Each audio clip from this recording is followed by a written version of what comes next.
gần đấy, quà như còn bên đó tặng cho nó luôn. Dạ rồi, như là chị tưởng lấy gói khác, rồi tặng cho mọi người gói là về dừng thử luôn. Rồi lấy tặng cho em á. Cái sản phẩm nói được cái nó đây là sản phẩm sản ô cốp 3 sao của năm 2024. Cảm ơn. Rồi 10 điểm. Rồi cảm ơn mọi người. Đây cùng làm cả nước chưa ăn.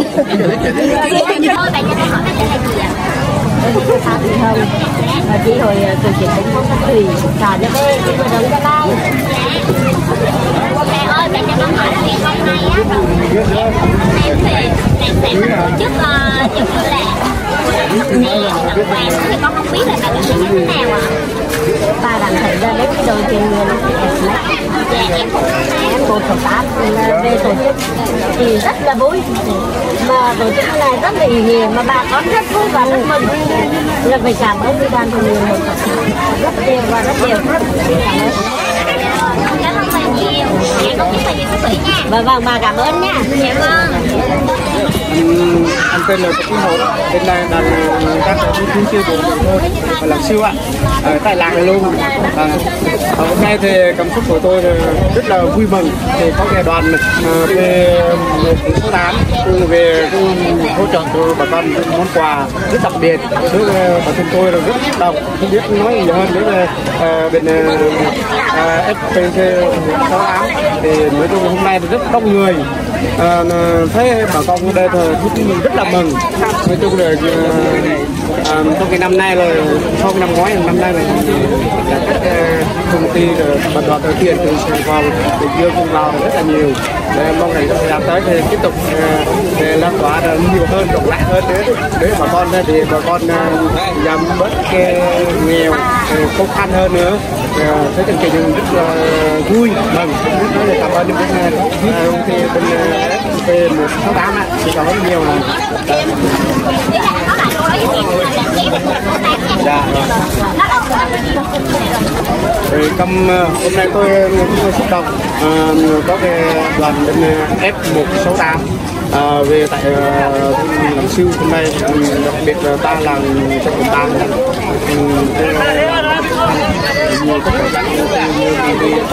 hôm nay F68108 số 8 vào đây cũng rất là vui, rất là đoàn kết, gần kết với chúc Tết yêu thương là hôm nay là cũng thấy vui. Bà con ở đây là nhiều con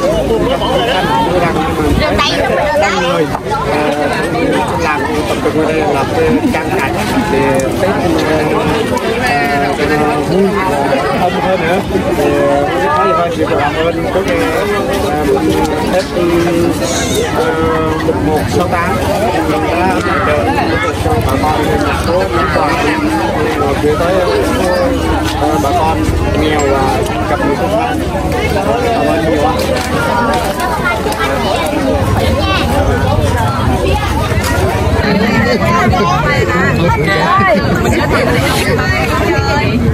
Người ta không có cái chụp cái này nó treo đúng đâu rồi. Giới thiệu đây cái chụp đây. Là đây hôm nay là cái làng ó là với chủ đề là bánh đặc sản. Bánh đặc sản thì hồi nãy là có một mâm rất là to, nhưng mà bà con đi qua ăn thử đã chia bớt đi rồi thì còn một ít ở đây thì là cũng mời mọi người dùng thử.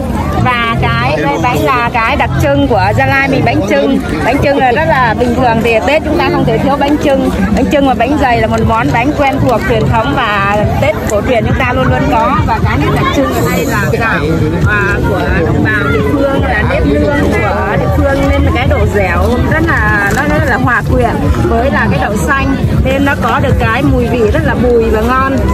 Giới thiệu món hoa đu đủ kìa.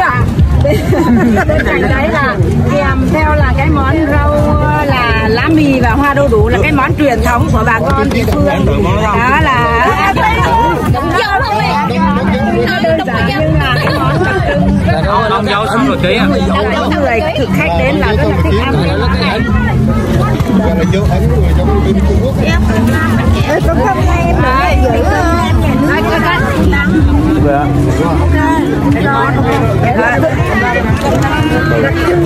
giữ người đâu đâu.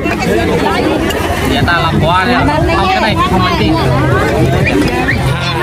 có mấy cái này thì không thì thợ nó khô.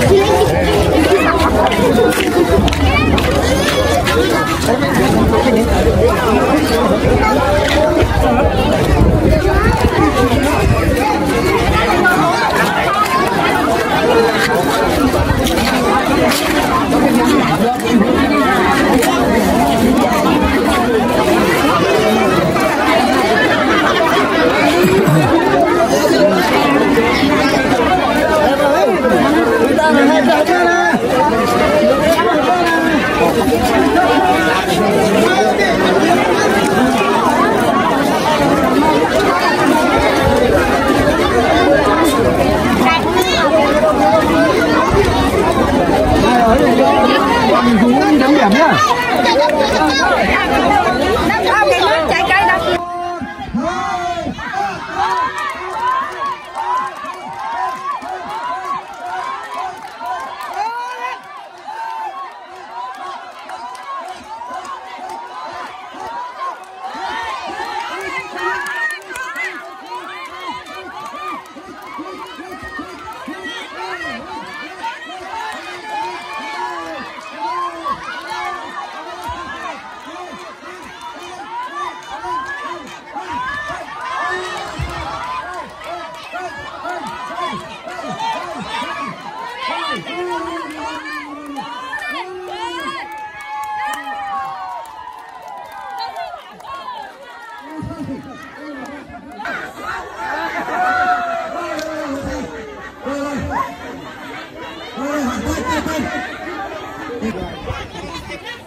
Được chưa?